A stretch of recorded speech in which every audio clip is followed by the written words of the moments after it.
Hello and welcome to this introduction to Vector Algebra, brought to you by StillKinetic.com. My name is Steve and I'll be your tour guide through this fascinating subject.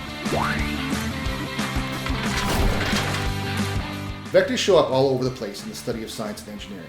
They show up in mechanics, for example in solid mechanics, and in dynamics and in fluid mechanics. They show up in the study of electricity, for example in the form of phasors or in Maxwell's equation. Newton's laws of motion, all about vectors.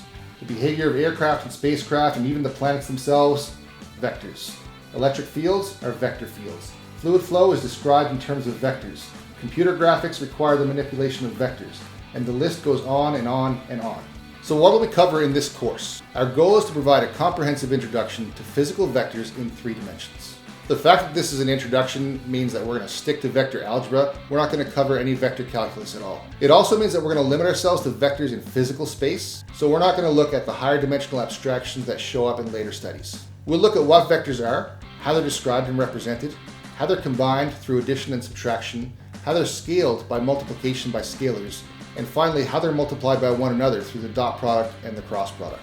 The course includes over 4 hours of video instruction, including both lectures and demonstration problems.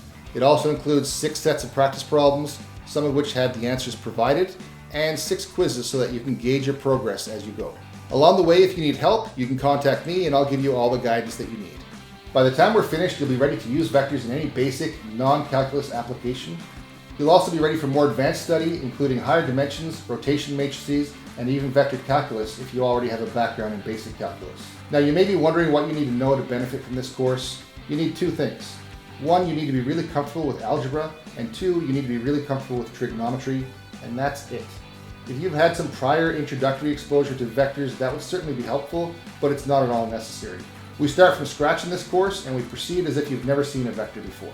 You may also be wondering who I am and why I should be the one to help you learn about vectors, so let me tell you a little bit about myself. Academically, my background is in engineering.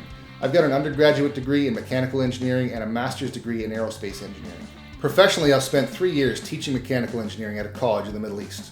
I've also spent over 20 years in the aviation industry as a pilot. A large portion of that time has been spent on the training side of the industry, training both civilian and military pilots as well as flight instructors. So in other words, I have both the academic and the teaching background to be an excellent guide through this material. The fact that you've come this far tells me that you're interested in this topic and that you would benefit from learning it. So click on the link and enroll to learn vector algebra today, and I'll see you in the course.